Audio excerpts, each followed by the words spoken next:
We've seen it up here. I'll get out of his way for you. From Rydell? Anybody know Rydell around here? Rydell? Oh, we got a lot of friends for you tonight with you. Lots of people. The handsome fellow over here is Dick Marsh.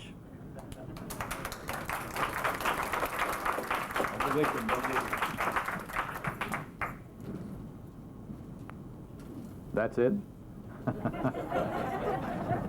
Sorry, I almost missed the intro there. I had no idea that we would have so many people here today. I know the register said that there would be some 70 people, and I suspect there's probably more like 90 people here. I'm not sure. It doesn't matter. We're just delighted to have you here with us. And I just wanted to do a little appreciation and thanks to so many people here. And one is Don Lee, who was the fellow who introduced me to the World War lecture series, and I certainly appreciate that.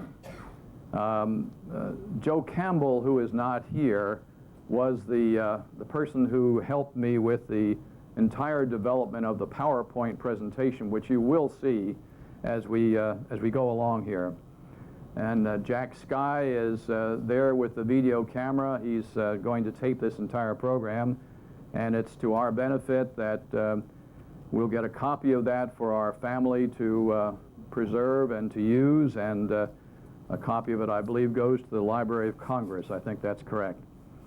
I'm also appreciative of my grandson, Colton Marsh, who is, he's going to do the work on the PowerPoint presentation today. And to my brother, Bob Marsh, who is here in the front row, thanks for being here and for supporting our country in World War II in the Tank Corps. And to my daughter, Karen Clark, and thank you for being here, Karen, and for all your support. And to my great surprise, my daughter Joan Hodges and some of her 7 children are here from New Hampshire, drove in last evening to a total surprise for me, but a very pleasant one. Thank you, Joan, for being here. And thanks to my son, Rick Marsh, who is in Chicago. He could not be here, but thanks to him for his support. And to my other son, Chuck Marsh, for being here this evening and for his support. And to the spouses of my children, some of whom are here and some of whom are not here, but for their support. And to my grandchildren and their spouses, some of them have spouses. This will end shortly. And to my grandchildren without spouses, I'm delighted to see you here too. And of course to my family of friends from Rydell Park and other places, thank you for your support. And of course to all of those that I do not know, but who had a genuine interest in being here, thank you for being here. This is who I am. I am commonly or generally known as Dick Marsh. I live close by, and I was certainly active in the community for a number of years.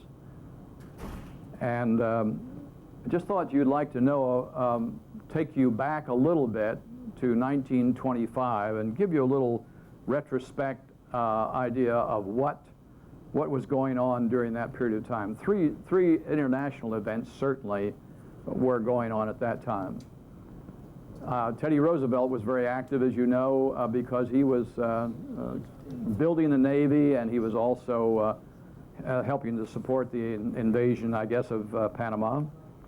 And Mr. Gandhi was doing his fasting then, as he was many years later. And the one surprising thing that you may not recall is that during that time of peace for us, Hitler was publishing his Mein Kampf. And then there are national events that occurred during those years. I won't read them all, but I wanted to point out I wanted to point out a couple of them that are in there, and that is the life expectancy that was certainly available during those years, 54.1 years, and watch how they progress as we move along. Of course, there's some other interesting things on the sheet there that will attract you. And the cost of living is an interesting thing. Probably the first one I'd like to have you kind of fix in your mind, because you'll see something different later on, is the average cost of a new home. Other things which are listed there, and we'll just kind of let them go out, are kind of interesting for that period of time. It's hard for us to imagine some of these things as they were at that time. Try and go back and do that. There were a few people that I think almost all of us would be familiar with today, because they are either still living or have recently died, but just look at those names that are coming up here.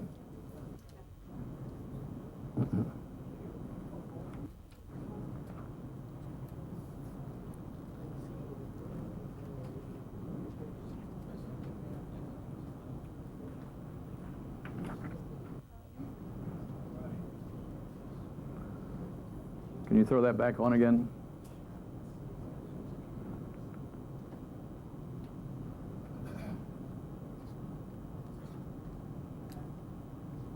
Okay, that's fine. We'll move ahead.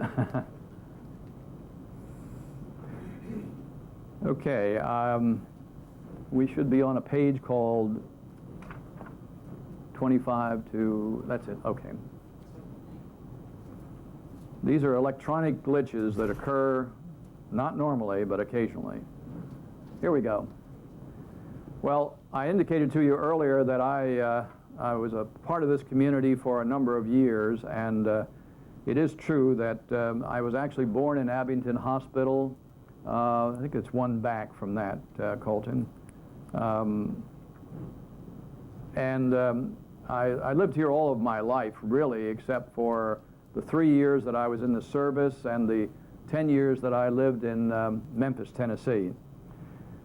But from the hospital, of course, I came home to an address that so many of you probably are very familiar with. The address is shown there, but it really is where Jericho Road enters into Susquehanna Road. It's also where the entrance to the high school is today. Back in those days, the high school was a large farm, and it was a very quiet and peaceful place. My mother was born in California, and my grandmother also came from the California area and ran her own little orange grove, and was a bit part player in the movies, and dabbled in real estate. My grandfather was a member of the Sousa band, and I saw him twice while he was in Willow Grove Park. I was small, but I remember he was large. My life in the successive years there, or in the succession of my family, includes, of course, the background of my father, who was from Connecticut, but his background goes back, and the early Marsh family came from Braintree, Essex, England in 1630. I never knew my parental grandparents because they died before I was born. But I tried to pick out something without elaborating too much about what happens every 5 years. The one thing that I certainly do remember was the fact that I guess I was about age 3 when my mother took my brother and I by train to California. And I would imagine that that was quite a mental task for her, because if there was just one, you can run in one direction. If there are two, the kids can run in both directions, and she can't catch you. But not shown on here was the fact that, oh, by the way, and when you see that, can you go through the line up there?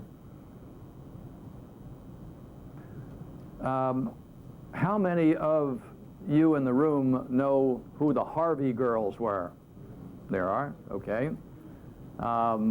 Just by way of explanation and without belaboring this thing, years ago when train travel in the West was popular, they didn't have too many dining cars. The train actually stopped, and there was a restaurant in the station, and a fellow by the name of Harvey ran this restaurant, and they were quite well used, quite popular, and the waitresses were known as Harvey girls, and they actually lived on the site and served the train people. Just another word here, that's okay, leave that there. Another word here before I leave this, and that is that my father was actually a farmer. His father was a farmer, and my father was one who made the real break from farming into the industrial life by going to college. He was probably the first one of the family to ever go to college, and he went to a little place in New York called Brooklyn, and got his electrical engineering degree there just at the right time when electricity was on the ascension in this country. And right time, right place, right person, I guess. Looking ahead a little bit, I think many of you will remember, if you're at all residents of Abington, you'll remember that there were a lot of things going on around here, including paving of roads and building of new construction and so forth. And the one great memory that I have just before I went to the first grade was that they were building a new school on Highland Avenue, a dirt road called Highland Avenue, and there were lots of dynamite explosions because there was so much rock and heavy material in there that every day there would be explosions and the house would rock and shake, and we wondered if the house would ever fall down. But in any event, I was certainly eager to go to school, and I stayed there for 9 grades in those days. Grade 1 to grade 9 was the way in which they worked, and high school was a 3-year proposition. The period of time here was that the class size, in that period of time, I should say, that class sizes were pretty small. 10 to 15 people were about the student size per class. And for those of you who are teachers, I'm sure you well appreciate what that would mean compared to today's complications.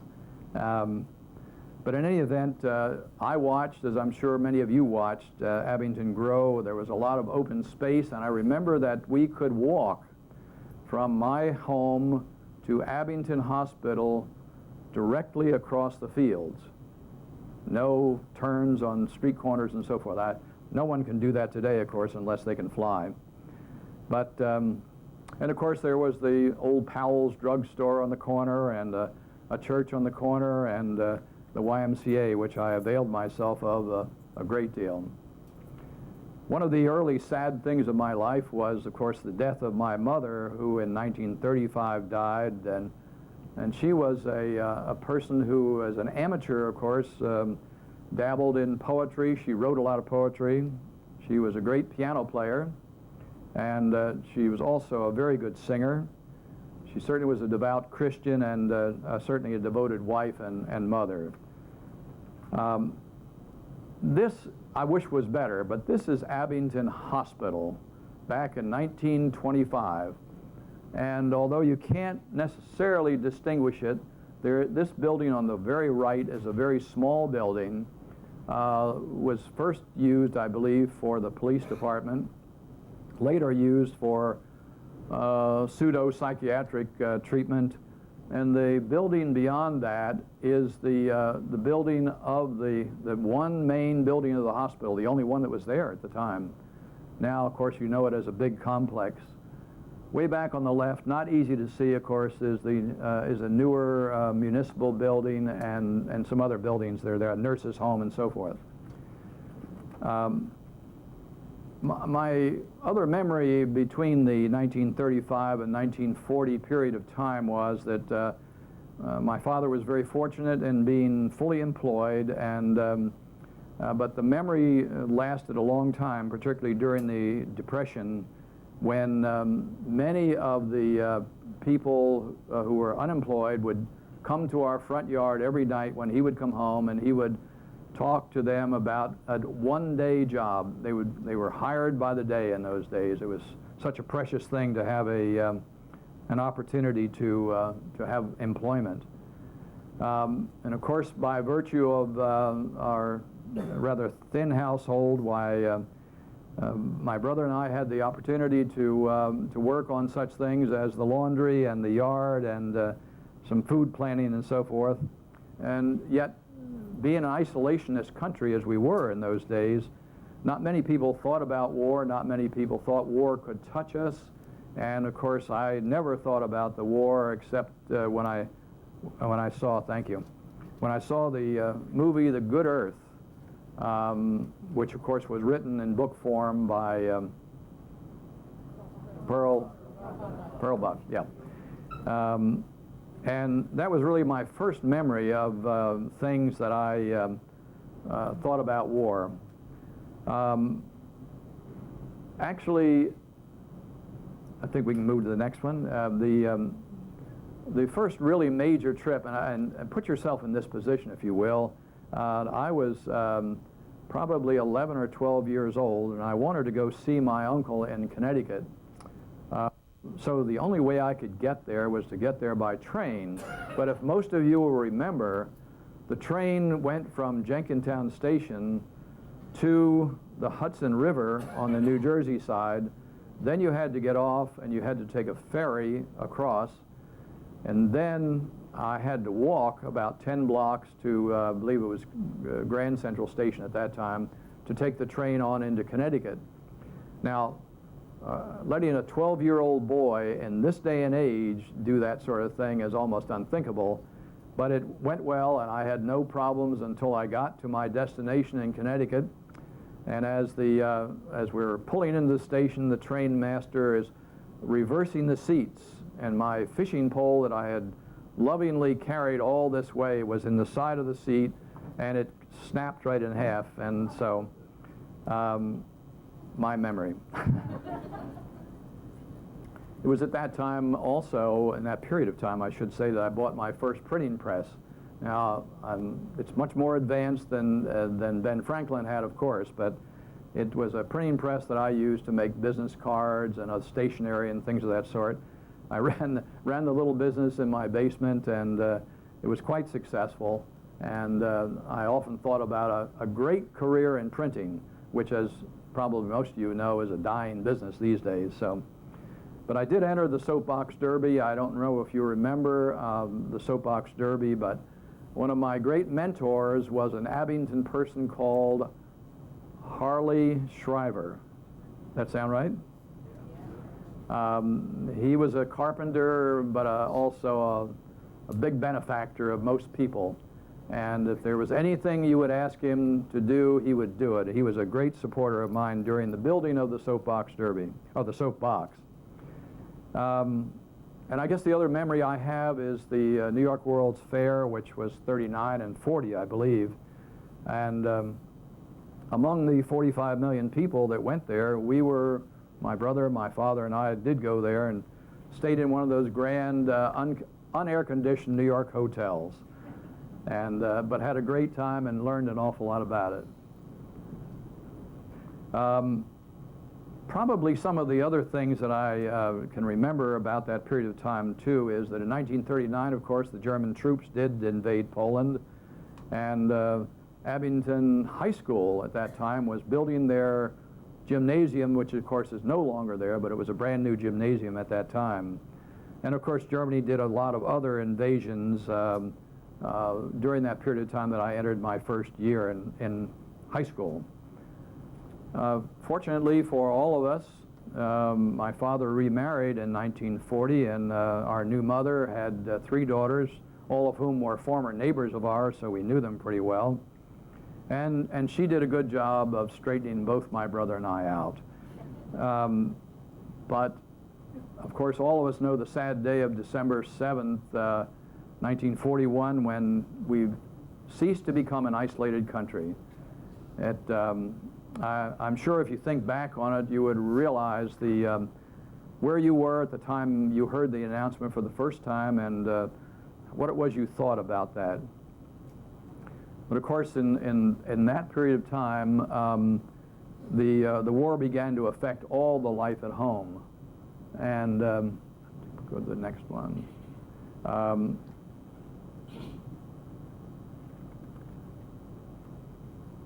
And the next one. Okay. All right. One more.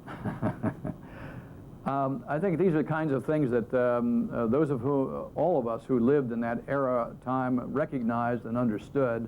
There's not any one of them that stands out. They're all kind of negative thoughts that occurred because a war was on.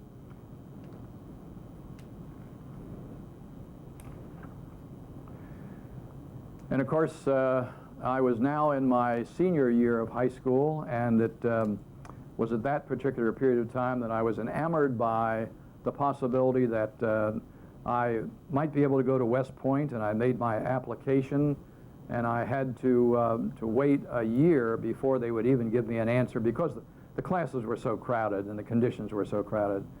But during that period of time, or at least in the spring of that year, I began to take flying lessons, and I would like to have you also put yourself in my position at that period of time.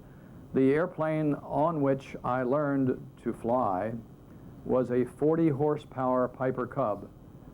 Now, in a great wind or in a reasonable wind, even a low wind, this is a very difficult airplane to get off the ground. The instructor sits in the front, you sit in the back. He has a stick that enables you to maneuver the aircraft. You have places for your feet, and he has places for his feet that work the rudder and the aileron. And that's how you learned. But I also, and of course, to get qualified for the position of being able to get into a license, I had to take a color test.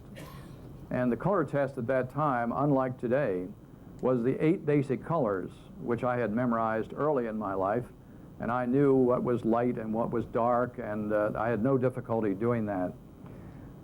One of the little vignettes about flying that perhaps you could even put yourself into is also, this was the day, or there was a day when the instructor said he was going to teach me how to recover from a stall and a spin.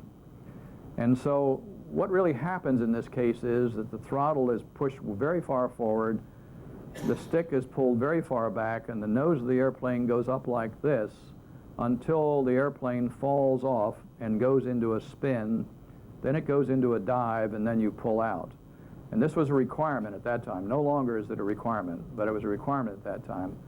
Now, he did explain this to me before I went up there, but I must confess that where the heart was at first, it wasn't there later on. And so now we came down to the ground, and he said, okay, quickly, you get in the front seat, I get in the back seat, and we do the same thing. I knew his psychology at that time, because if I had ever had 2 more minutes, I'd have been gone. But anyway, we did go up, we made the same maneuver, went into a stall, then into a spin, then into a dive, and then pulled out. And I passed the test. I'm glad I was 17 years of age at the time. I don't know if I could do that anymore. But I was very enamored by this whole idea of flying, and I went down to the Army Air Force in those days to sign up, and they questioned me about my capability, mental ability, and other things, and they finally said, okay, come over here and look at this book. Now, in this book are a series of circles about this large, in which are a series of other circles about the size of this pen. All of these are differently colored, so that if you, as good color perceptive people, looked at that big circle, you might see a 4. I would see a 1. You might see an 8. I would see a 3. And they knew right away that I was colorblind. And so I said, well, what difference does that make? And they said, well, colorblind people are great for spotting camouflage, but they are certainly accident prone. And I've never had an accident, and even later years, I'd never had an accident in it. But in any event, I decided I would go ahead, and it was either be drafted in those days or enlist. And so I graduated from high school and just a little bit too early for enlisting.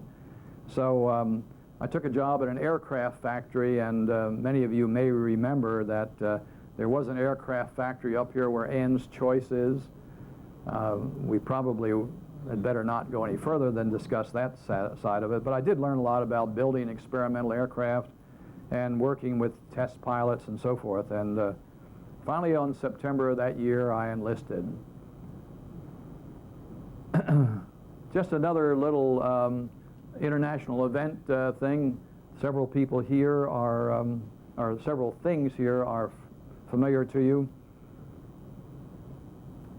I never could get over why Mein Kampf was published in the United States in 1943, but it was. The other thing that I had a good chance to, don't change anything, Colton, the other thing I had a good chance to do this summer was to go to St. Petersburg, which, as it was listed here, was Leningrad. And those people were under siege for 900 days, just about 3 years of siege. And it's just unbelievable to me that anybody could stand that sort of thing. You can run all these through, if you will, and this is kind of interesting that such a small thing as pre-sliced bread was banned in order to reduce the bakery demand for metal parts, but that was the time. And all of those other things that you see there are certainly truisms of that period of time. Now note down here 3 from the bottom, it talks about the life expectancy now is 62.9 years. So now in roughly 17 years, life expectancy has gone from 54 years to 62 years. So we're all very fortunate to be able to live in an economy and a condition like this. Now, the average new home cost when you looked at the 1925 listing was $7,800. And it might be, of course, a great curiosity, or might not be a great curiosity as to why it went down, but of course the Depression had almost everything to do with that. Average income was $2,200 in 1925. The new car was $300 in 1925. Gasoline was 12 cents. Tuition to Harvard in 1925 was $250. Postage was 2 cents in 1925, and coffee was about 25 cents. Those other folks who were in that period of time, who were born during the 1943 period of time, are familiar names to you, and I'm sure you'll know a lot of them, or most of them, perhaps all, including the favorite music at the bottom. I think there's some interesting thoughts here. I don't know if everybody can see that or not, but I'll just name a few. The last one, Pistol Packin' Mama, was a big popular one. Paper Doll was big, and I've heard that song before and so forth. Well, we have to move on now to my transition time. I indicated to you that I did enlist on September 17th, 1943. And at that time, I owned a car. From the time I graduated from high school until the time I went in the service, I bought a car. I bought it for $35 and was fortunate enough to sell it for $65. So I was already on my way to business success here with high-profit relationships. And I notified my employer, who was the aircraft company that, which was formerly at Ann's Choice location, that I would be leaving for the service. And I don't know whether they were happy to get rid of me or just celebrating that somebody else was going to take their draft position. But in any event, I made sure that my pilot's license was intact, and on November 12th, I had my first brush with the U.S. military. And I boarded a train at the former, I guess it's still the same, North Philadelphia Station, and rode to Carlisle Barracks, which is out here in eastern Pennsylvania. And I was then, of course, just 18 years old, and I really looked forward to the unknown. And I think that's the great thing about military, young people being in the military, because you don't know what you're facing, you're fearless, and it works out pretty well. At Carlisle, I had the opportunity, of course, to, as you all of you military people did, to take a test for proficiency. What were you good at? And as it turned out here, I was quite good at electronics and electricity and so forth. And then they asked me what was my preference for branch of service. I told them that those things were my preferences. And so they said, okay, good, you're in the infantry. So they were using my talents to the fullest. However, it was in the infantry with a plus, and that is they had at that time an existing Army student training program, and you could go to college if you passed the basic training. So as I indicated, I was in the program, and I was also in the infantry. The next day I was taking a train to Fort Benning, Georgia for basic training, and supposedly, or quote unquote, I was really going to go on to the college program. But as we got aboard this troop train, now this is a Pullman train. There is a difference between a troop train and a Pullman train. So I got aboard this Pullman train, and there were just seats. There were no beds. I happened to be fortunate enough to sit in the aisle on top of my duffel bag, and I rode all that distance to Georgia.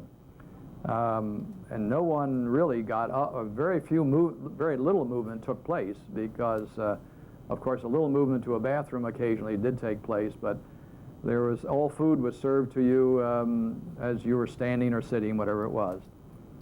When I arrived in Georgia, I think most of you know or can imagine what winters are in Georgia. They're rainy and they're cool, and we had plenty of both.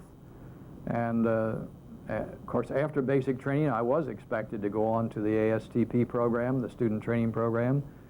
But we were told at the finish of the 17 weeks of training that the program had been abolished, and that there was no longer any such program, so that I was indeed fortunate to be able to get into an infantry company, an infantry division. So again, we hopped aboard the train, Pullman train, and rode over to Louisiana, where we hit the 86th Infantry Division. That was in March of 44, and they were fortunately partially finished maneuvers, and yet we still had an opportunity to work in the fields with them on maneuvers. And the 86th Infantry Division is really kind of an Illinois-Wisconsin type of division. It originated in the World War I era, mostly with Illinois and Wisconsin enlistments.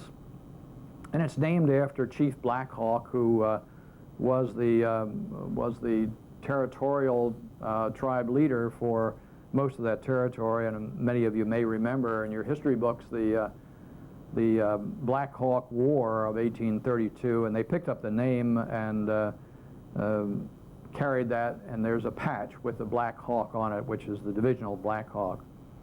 And although this is not particularly important at this moment, but I will say that both the 86th Infantry Division in World War I and the 86th Infantry Division in World War II both landed at Le Havre, France. And it's kind of an interesting parallel. The division started its activity back in 42 in Texas, and there was a Major General Anderson who was assigned as the leading commander of the division, and 9 days later he just died of a heart attack and was succeeded by Major General Mulaski, who was a very gregarious general. I'll tell you a little bit of story about him later. But there we were. We joined the 86th at Camp Livingston, and we were the youngest division in the entire Army.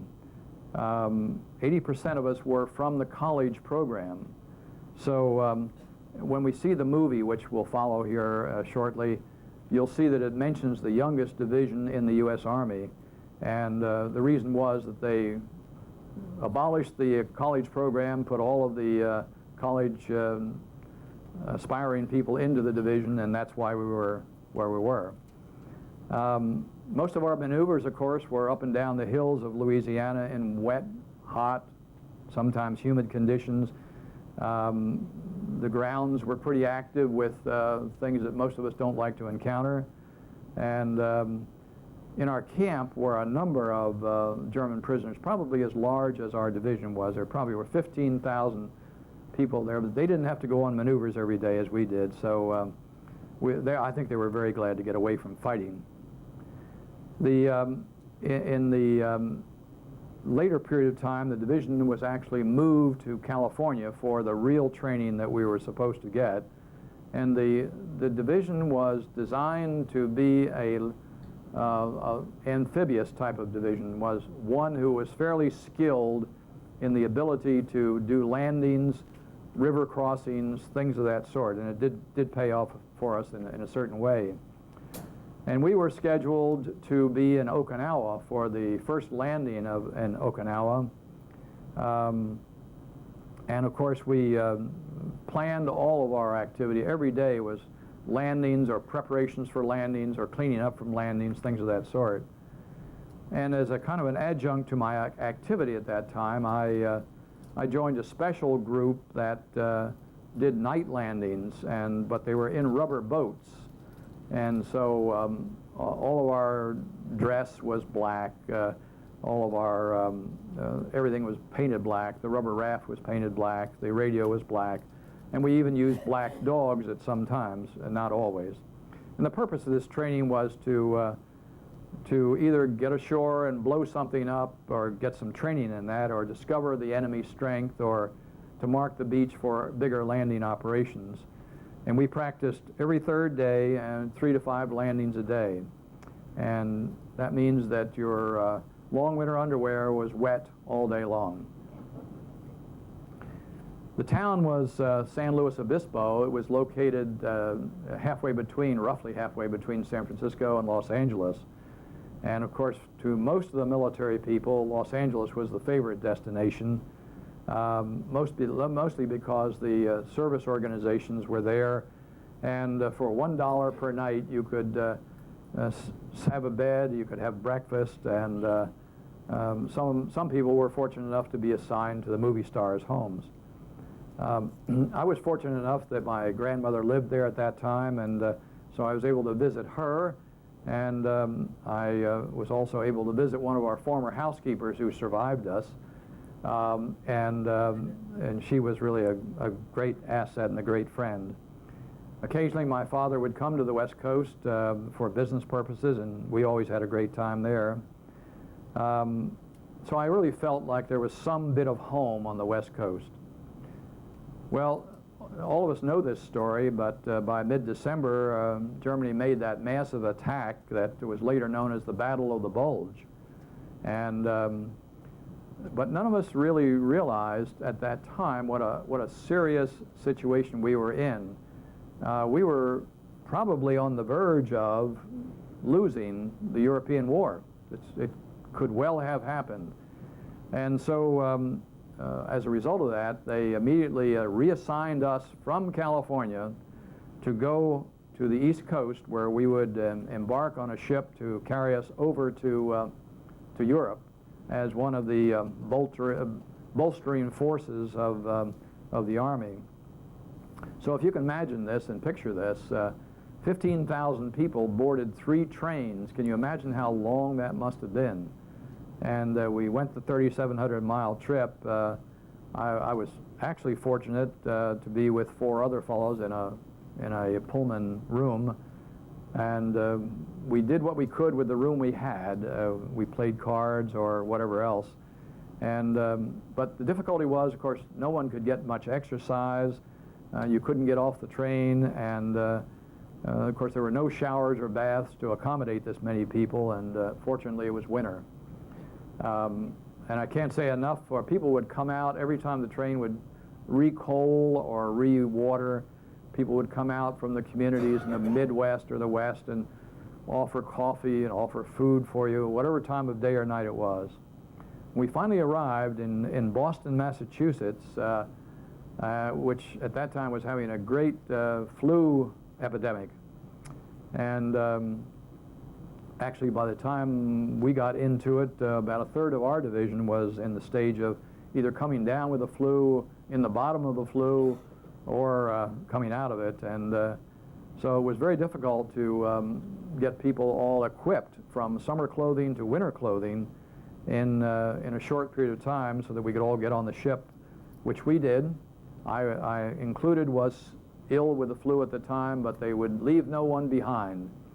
And so I was carried aboard the ship, and I was fortunate enough to be able to get one of the suites there. That is the, excuse me, I'm a little ahead of you here. I was aboard the SS Ericsson, which was a luxury ship fitted with bunks that were six high.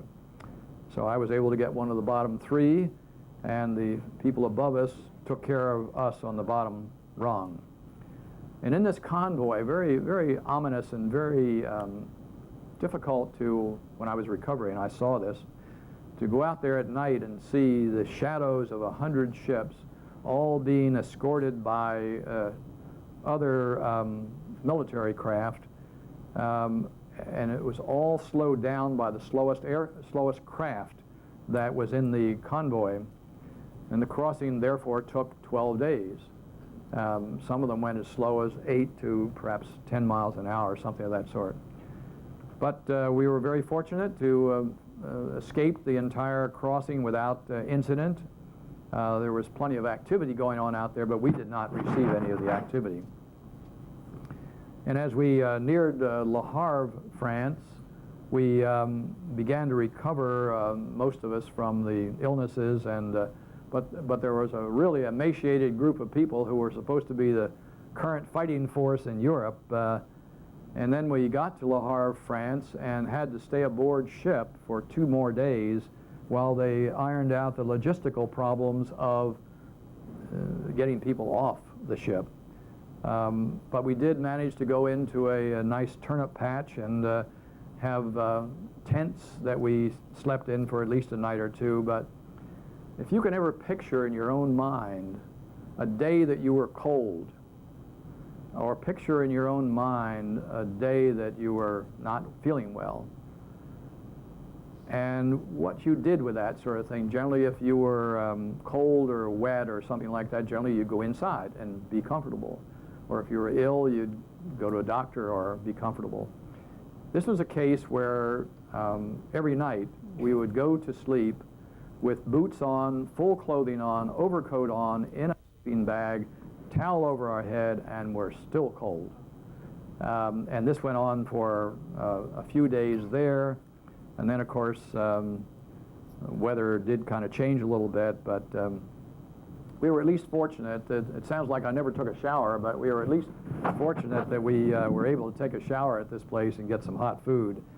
And then I read in the paper, in the Stars and Stripes, that was the military paper. And then I read in the paper where the 15th Army had just arrived to bolster the Allied forces.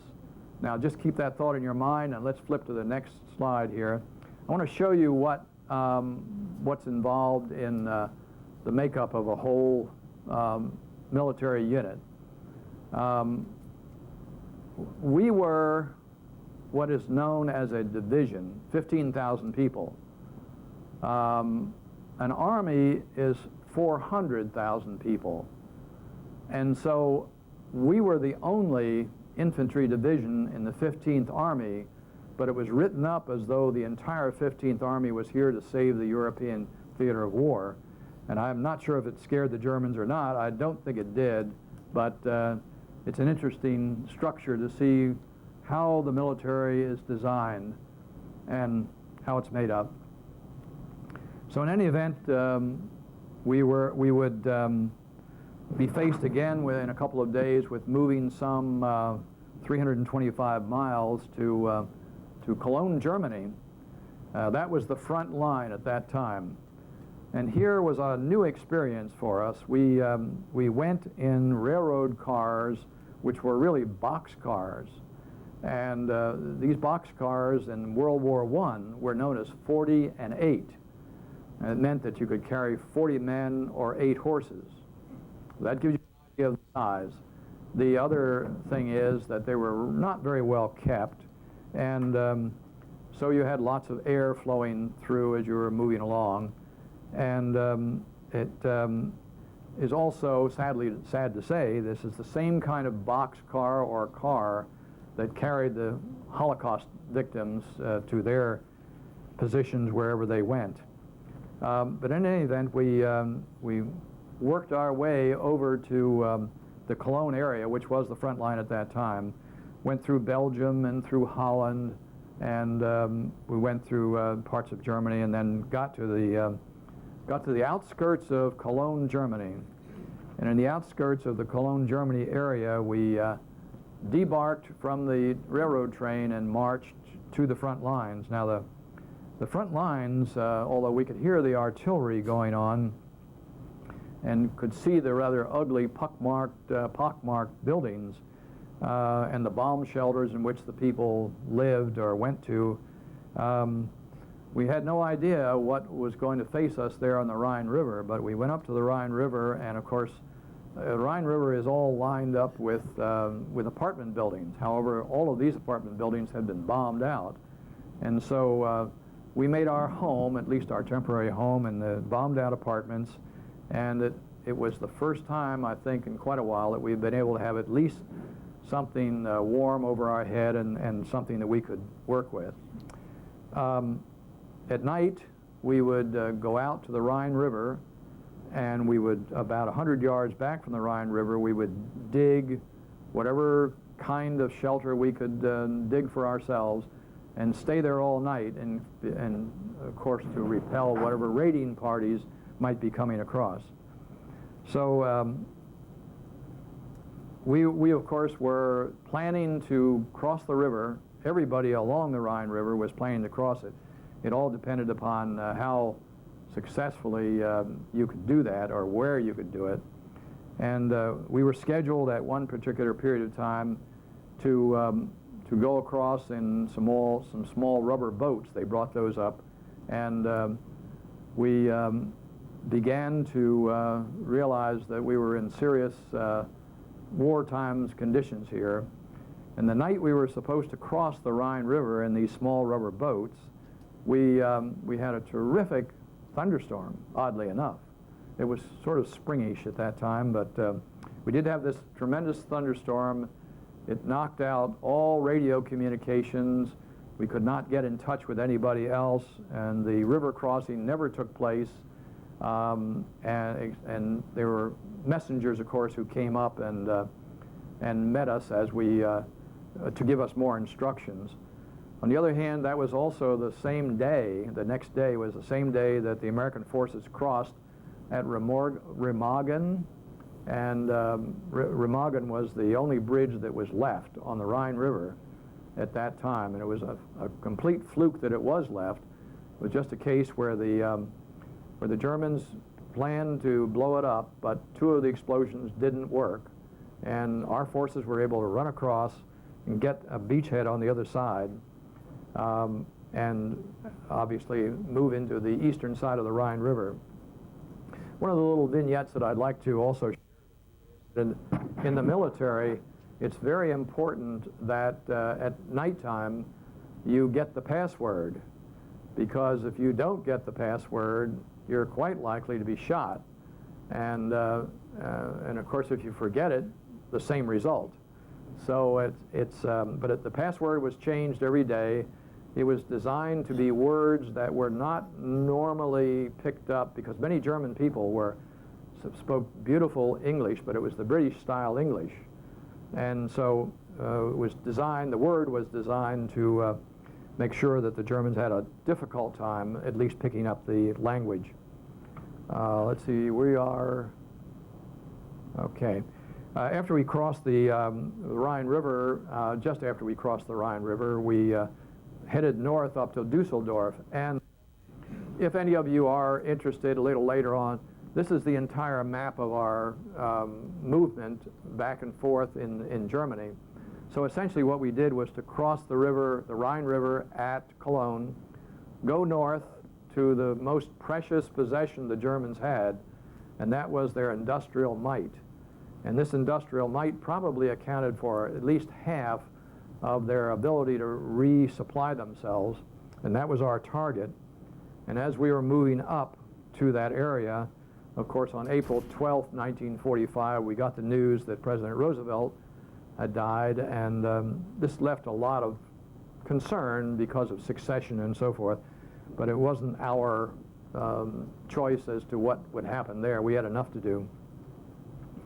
And as we moved from village to village, from house to house, and we're being shelled and we're shelling and so forth, we got into one house, and this particular house was one that they picked out our position right away. And the shells began to fire in the backyard, on the side of the house, and there was a lot of explosion.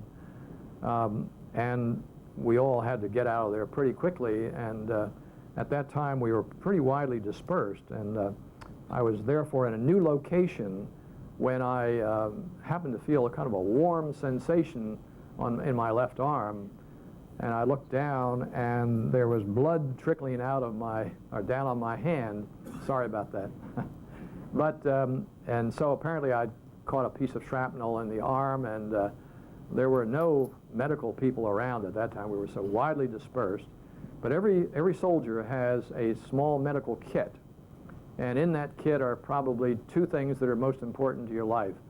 One is, and I don't know if I'm not a doctor, so I don't know if this is the right word, but I'm going to call it sulfur or something like that. And you poured that into the wound, and you wrapped the wound up, and you went on.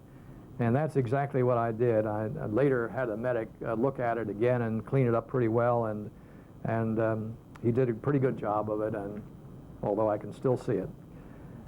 But in any event, one of the things that was new to us at that time was, of course, I think we're all pretty familiar with the SS troops of the Germans, as well as what they call the Wehrmacht troops. The Wehrmacht were older troops. They were, well, not older in the sense of some people who might be 60, but they were 50 or 40 or something like that, just not qualified for the SS troops. And they were the ones who were like the home guard. And generally, as we pressed ahead, most of the SS troops left and retreated to other positions while the Wehrmacht troops surrendered to our position. And so we were capturing a number of people, and totally in the whole battle we captured something like 50,000 people, which became a logistical problem as well. And so again, if I can put you in the position that we perhaps were in, at least mentally, there was very little sleeping accomplished. You got a nap whenever you could, and the conditions were such that they were so tiring that several of our people began to get what is called battle fatigue. Now, battle fatigue is nothing more than that which comes from being tired, comes from fear, and comes from your mind thinking about all the worst things instead of all the good things. And generally these people are pretty passive, but they're also very vague. You can't talk to them, they can't respond to you. And so we had the glassy stare and generally passive people. And so we had quite a few of those at that time, people who had to be returned back to the rear lines, and I think our forces got to be pretty thin at that moment, but good fortune replaced us, and at that time they were releasing or pardoning men from U.S. prisons if they would take on the job of being a replacement on the front line, do a good job of that, follow orders, and continue to support the troops. This was okay. They were good replacements, but on the other hand, they were untrained. So the difficulty was that when you had to move, you had to move. And we had a situation one time where we were doing what's known as marching fire. Marching fire is nothing more than they did at Gettysburg during the Battle of Gettysburg, when they marched shoulder to shoulder to the enemy, firing at some command. Now, we did that too, but we had learned a little bit since the Civil War. And the one thing we learned was not to get so close. So perhaps the next person would be where that wall is, and we were very widely spread out. And that sounds like, okay, that's a good idea. The difficulty is that everybody must stay in line, or if somebody drops back, then you're quite likely to get shot in the back. And that was where these replacements were so difficult to command, because they would, like all of us, were very fearful of being killed. And so they would kind of drag back, and then they would fire and drag back some more and fire. And of course, it put us all in a very bad position to move forward while trying to stay alive from our own people in the back. Our destination, of course, was not of course, but our destination was then to move down to the Birches Garden area, which was known at that time as a redoubt. And a redoubt is nothing more than a fortress within a fortress. So the object was, or the thought was, that Hitler would be inside the fortress and his troops would be around it. He would make his last stand on the sub-Alps mountains, and that would be it. So that's where we were headed. And as you all know, it turned out that Hitler did not do that, but his troops did. And so the resistance was fairly heavy down there. And also, things were moving so fast that you really couldn't tell where the enemy was. And this is a good example of this. This is the deer stampede scene. We were in a series of, most of this area, by the way, was called Black Forest, or largely tree forested areas.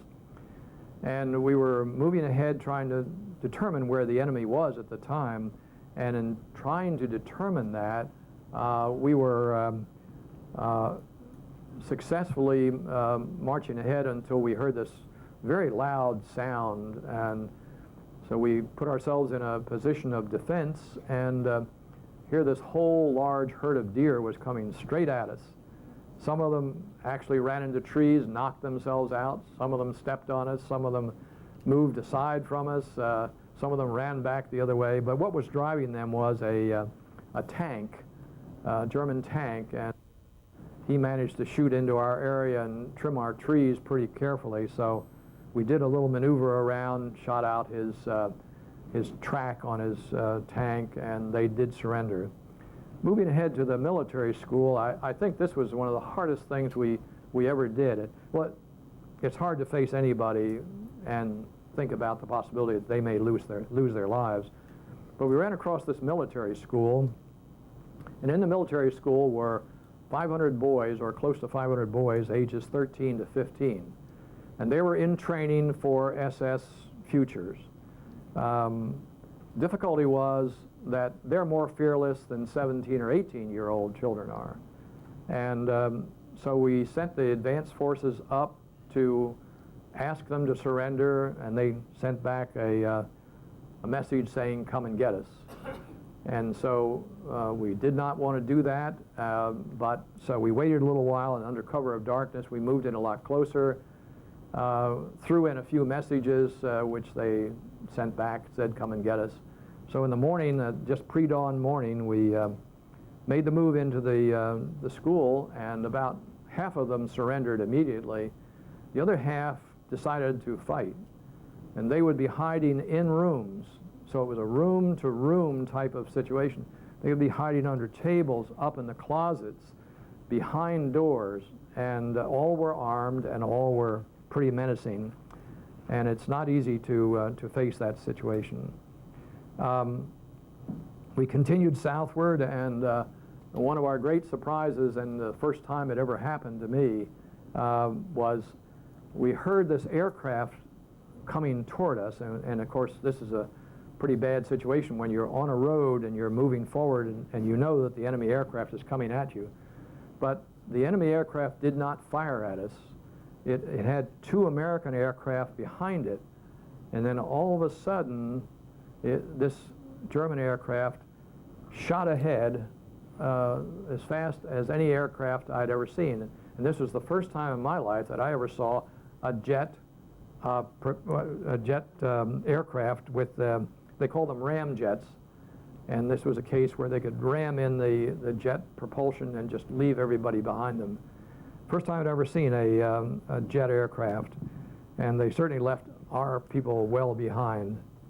As you probably expect, then since Hitler was in Berlin, and the forces were down south, it was very difficult for him to command his troops, and the surrenders were going on quite a bit, but there was still plenty of activity. And one of my best friends, good friends, and so forth, received a shell and was very badly chewed up.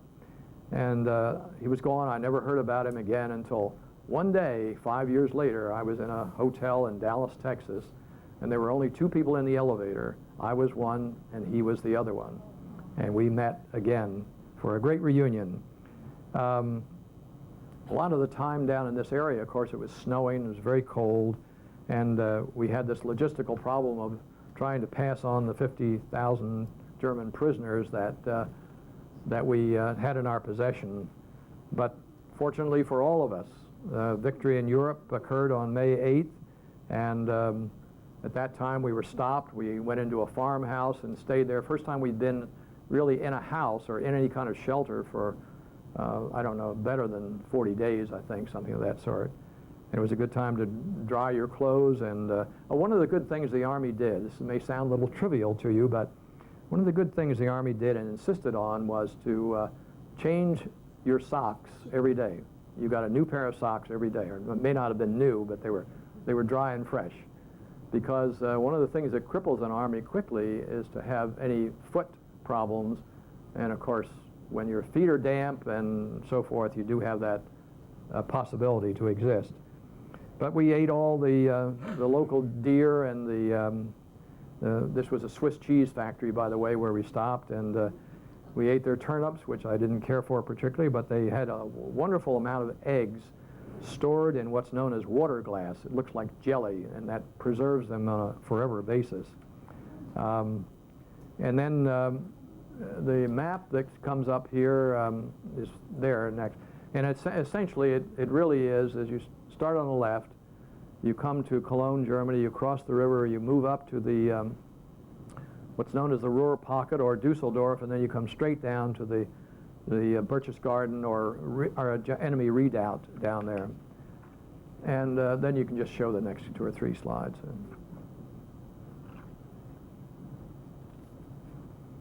This was our first home in France. That happens to be me on the left, and this happens to be those of my best friends in the service.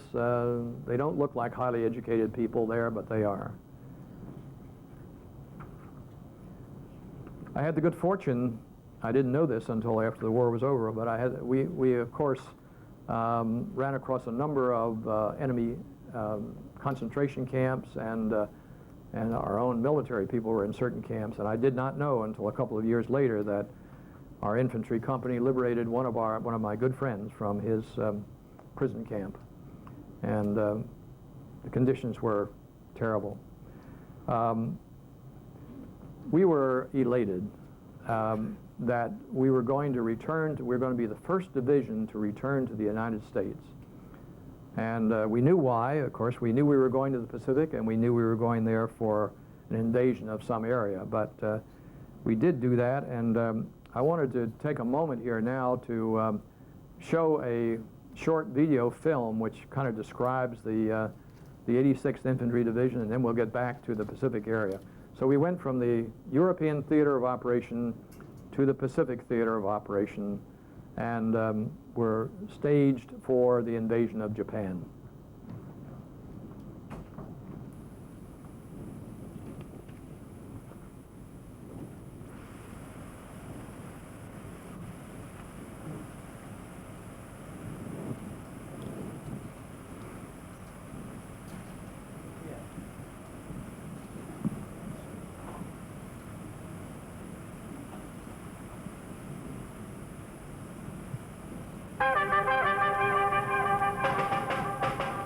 40 years ago, December 15th, 1942, the 86th Infantry Division was reactivated from its World War I status. With ominous foreboding, the first Black Hawk commander, General A.E. Anderson, died of a heart attack on Christmas Eve of that same year. Major General Harris M. Mulaski assumed command in January 1943. The cadre of officers and non-coms assembled at Camp House, located on the barren, windswept plains of Texas, just outside of Gainesville. The 86th built up to full division strength in February 1943, with raw recruits from one end of the country to the other, forming one of the youngest divisions to serve in World War II. The division was made up of 3 regiments of infantry, the 341st, the 342nd, 343rd, and 4 battalions of artillery, the 331st, 332nd, 404th, and the 911th. 13 weeks of pushing the limits. Basic training molded this group of recent high school kids into a tough and highly skilled fighting force. The division moved to Camp Gruber for AGF tests and for the remainder of that summer and early fall. The 86th added to its skills with the D-Series exercises and punishing 25-mile forced marches in 100-degree temperatures, all a conditioning strategy for the real test to come, the Louisiana maneuvers, beginning in November through December and ending in January of '44. It was said that combat would have to be a snap after these months of ice, snow, and freezing rain, challenging both men and equipment of the 3rd Army divisions to survive in the muck of the Louisiana swamps. February provided some time for much-needed recuperation at Camp Livingston, Louisiana, with dry, warm cots and mess hall chow, weekend passes to Alexandria, and the exotic mirror room of the Bentley Hotel. In April, the first big body of men of the 86th departed for foreign soil, and their ranks in turn were filled with new faces from deactivated ASTP classes and disbanded Air Corps training units. New troops meant more training in and out of the field on exercises and more AGF tests. This time, the division racked up the highest rating ever attained by any unit with a score of 93.5. Then on to Camp Callan, California, for amphibious training and the invasion of San Clemente Island, followed by Camp San Luis Obispo night problems and marches over the fog-bound hills of the California coastline. With the war picking up speed in the Pacific, the 86th was primed for the amphibious assault of Okinawa. But in December, the war in Europe suddenly took a bad turn for the American troops, facing a massive German counterattack in Belgium known as the Battle of the Bulge. The Black Hawks traded in their camouflaged fatigues and mosquito nets for ODs and long underwear and embarked on a coast-to-coast troop train, culminating at Camp Miles Standish and ultimately the Boston Harbor. The division sailed for Europe in one of the largest armadas of ships to cross the ocean, running into incredibly foul weather in the North Atlantic. Troops were stacked in bunks 6 deep aboard the creaking World War I vintage German liner, renamed the USS Edmund T. Alexander. The troops suffered through days of gut-wrenching seasickness and freezing midnight watches above deck that required maximum effort to keep from being washed overboard, let alone look for enemy subs. Navy depth charges rattled and rocked the antique ship crossing the English Channel until the landing nets were dropped at Le Havre, France. A tent camp was erected on a swampy field adjacent to a foul-smelling sugar beet factory, not so fondly remembered as Camp Old Gold.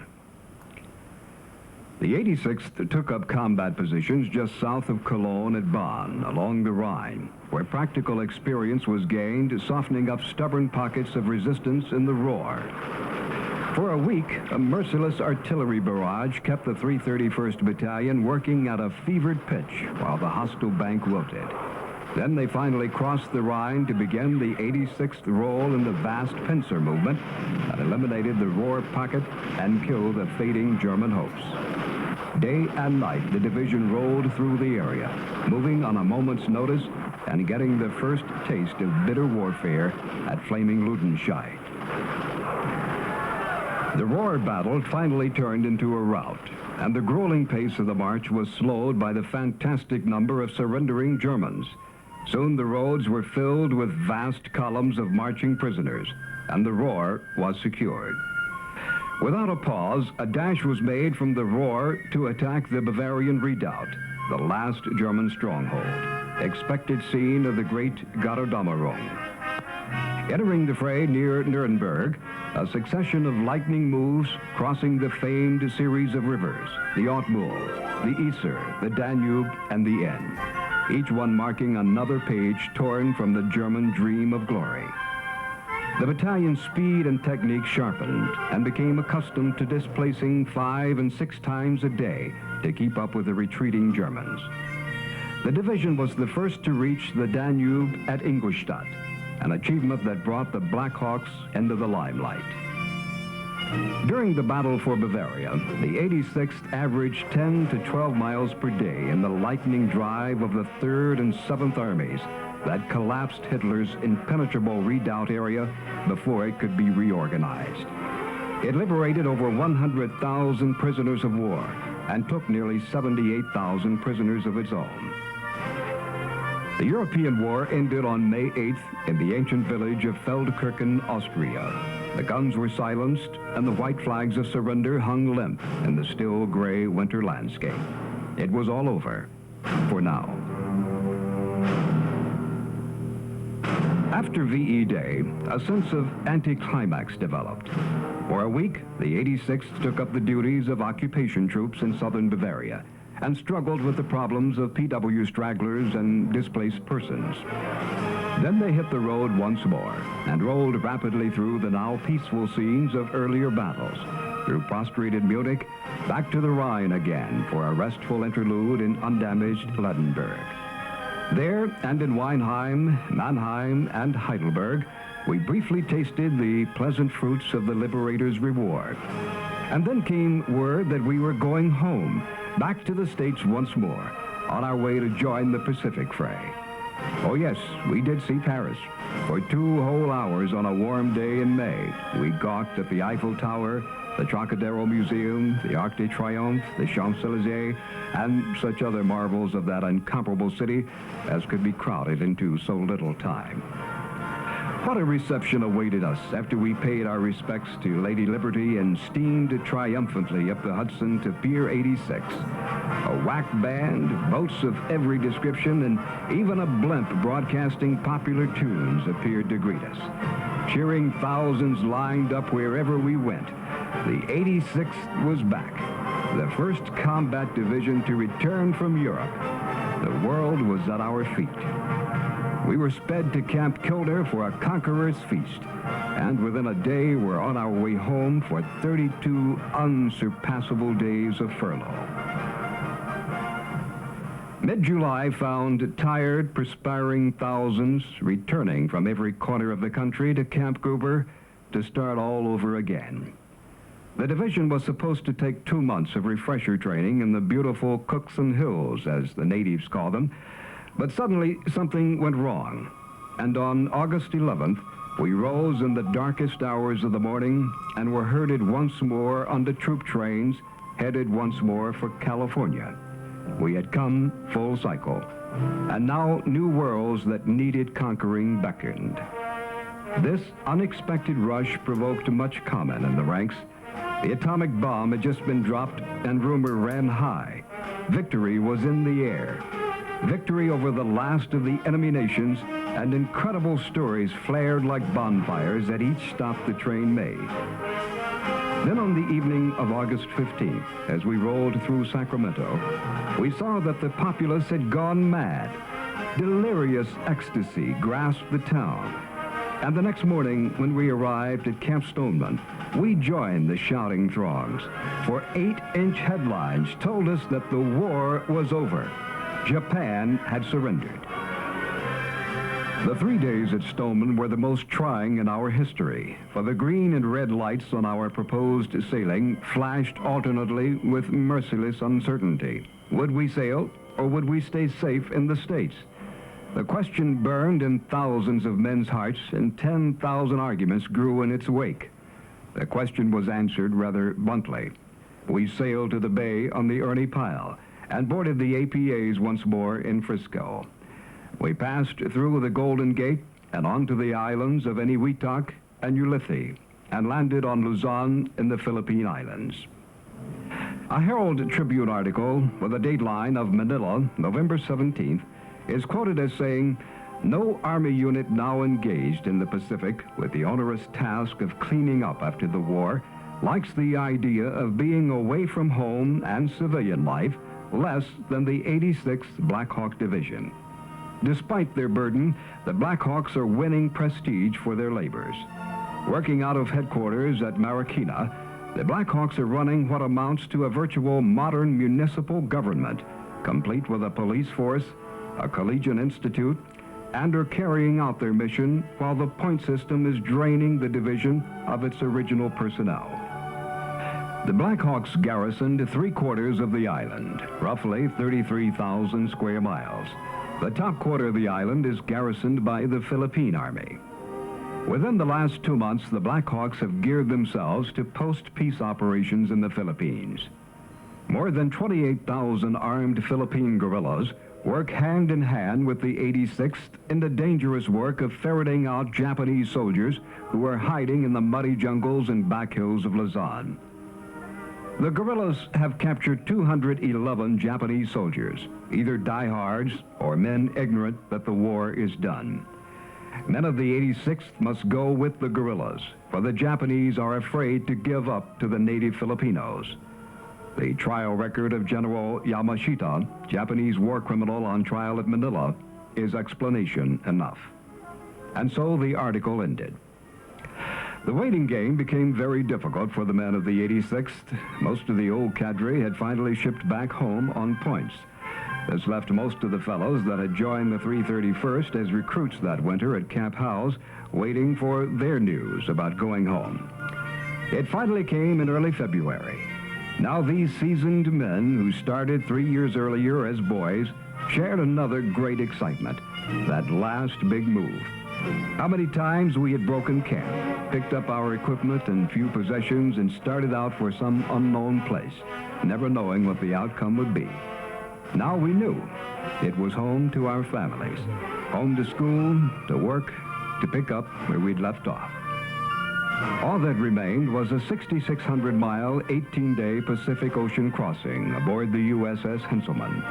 Then another troop train to our various separation centers and home at last. Had we not been so young and so in a hurry to shed our uniforms for civilian clothes, we would have taken more time to say goodbye to our buddies. The experiences and the friendships forged out of sharing 3 years of hardships and humor are still here with us today. In a memo to the 86th Division, General Malasky said, "I can think of no more fitting tribute to the valiant deeds of the men of this division than to say that you accomplished what I expected and had faith you would do. That you accomplished no more was simply because there was nothing more to be done. I am indeed honored to have commanded the Black Hawk Division."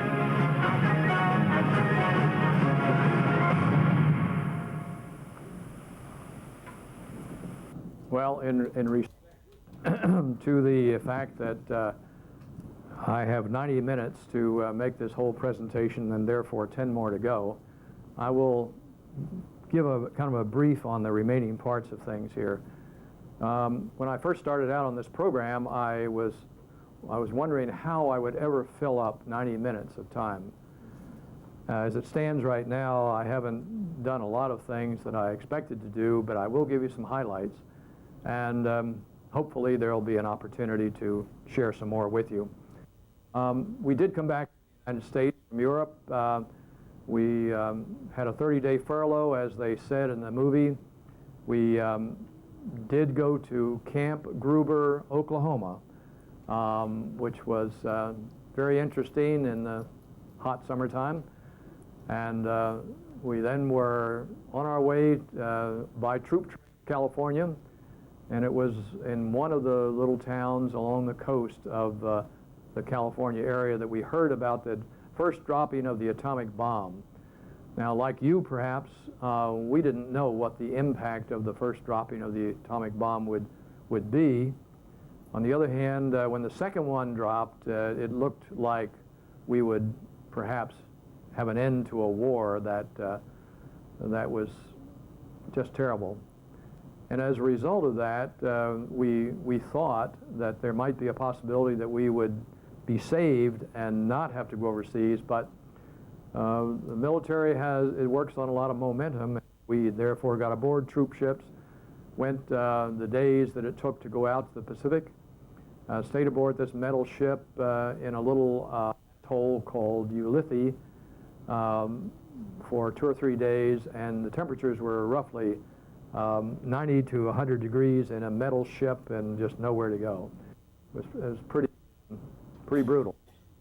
We did then go to the Philippines, which I think was probably something we had at least all longed for. We thought we were going to have a vacation in the Philippines, but it occurred that there were so many Japanese in the hills of the Philippines that had not surrendered and were still armed and had to be gotten out one cave at a time, that we were then assigned to do a 3-day on, 3-day off duty of going up into the hills and and with a speaker. It was a British speaker who spoke Japanese because they wouldn't trust the Filipinos, and they would shout people to surrender. Most of them did not surrender.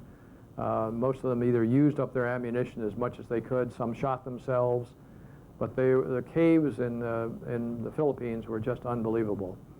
The caves were also the favored burying spot for the Filipinos. So for years, perhaps a century or so, they had buried their families in these caves. So you never knew when you were coming around the corner and saw a skeleton, whatever. You never knew whether it was your enemy or somebody else that you didn't want to see. And that activity changed, and we were all assigned to a point system, as they explained here, so that you couldn't get back home unless you had a certain number of points. And it was all based upon what transportation was available. It's not like today with so much aircraft, but these are ships that had to go turn around and pick you up and turn around. So I read in the military newspaper that they were looking for volunteers. They were looking for 100 volunteers to go up to an area near Clark Field. That's about 100 miles northwest of Manila, and to train what are known as Filipino scouts. Now, the Filipino scouts are very much like our Green Berets or our other combat forces and when we got there, we were in this camp enjoying a good life of starting up our planning for training of these 1,000 Filipino scouts, when one of the interpreters came by and said, "Have you ever heard of the Hucks?" This is a name. I'm sorry, you might just kind of keep going a little bit here because I'm moving fairly fast. But the Hucks were a People's Liberation Army. There were about 20,000 of them, and they were about 5 miles from our camp. And they were bent on overthrowing the government of the Philippines. They were bent on changing the land, they were bent on land reform, really, breaking up the big estates and making small estates. And as a result of that, at nighttime they would often make raids on our camp, shooting down the streets from both sides so that we couldn't get out of our protection, and stealing an awful lot of our ammunition, our food, our clothing, and so forth. So as a result of that, we became pretty aware that the war really was not over. And just a thought, too, on the invasion of Japan. We were supposed to be the division that was in the first wave to enter near Tokyo, Japan. The estimated losses of American forces for the invasion of Japan were 1 million American forces. Bear in mind, and I know everybody has different thoughts about the dropping of an atomic bomb, but the dropping of the atomic bomb killed 100,000 people. There were 110,000 more people who were injured. And as a result of that, we somehow felt that it justified the difference between the loss of 210,000 lives and 1 million lives by the dropping of the atomic bomb. At least that's what President Truman felt, and he was the one who did it, but I'm thankful for it because I think that there is no doubt that I would not be speaking to you today. Having been being in a first wave invasion force means only one thing, that the casualties are probably close to 95%. I'm sorry that I had so much to say here that I didn't get a chance to complete a lot of things, but there is one it's the last slide here, and I think that's probably something I would just like to say to the group here, and that is that there's a poem that used to be passed around an awful lot. It has an anonymous developer, but it says that he was a common soldier, and his ranks are growing thin. Should remind us that we'll need him again. When countries are in conflict, they know the soldier's part. It is to clean up all the troubles that others often start. If we cannot give him honor while he's here to hear the praise, then at least let's give him homage at the ending of his days, because our country is in mourning when a soldier passes away. I wanted to thank you very much for the time. We're right on 90 minutes. I will certainly entertain any questions that any of you may have, but there's much more I could have said and much more activity that I wanted to say, but it's a pleasure to have the opportunity to chronicle this for my family. Thank you very much for the program.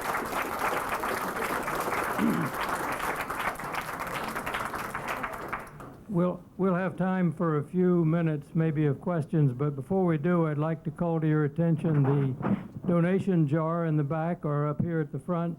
There are expenses associated with the program, and we hope you will see fit to participate.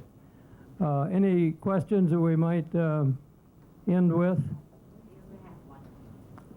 Okay. My question, did any member of your family get to West Point? No. No. I will, let me expand on that. I didn't finish that story. As a matter of fact, it was right at the Battle of the Ruhr Pocket that I received this communique that I was accepted into West Point. And, well, I need not tell you the rest of the story. I didn't feel that the military was the place for me. Sir, do you remember any of the passwords for that night? English or American passwords that the Germans could not say? I don't remember the passwords specifically, but I know a lot of them were related to baseball. And in other words, it's very difficult for a German to say shortstop. Oh, yeah. Or it was very difficult for Germans to pronounce a lot of baseball players' names. And someone who did this sort of thing as a vocation picked all these things out, and you received them from the general quarters every day.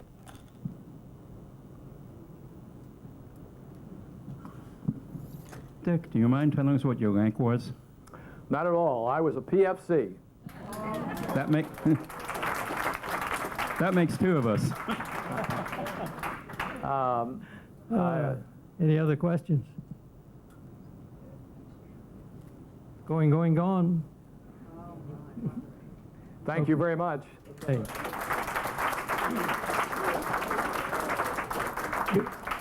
Be sure, if you have not made your reservations for future programs, on the check-in sheets, there was a place for you to sign up for either of the next 2 months for afternoon or evening, and the donation jars are in the back.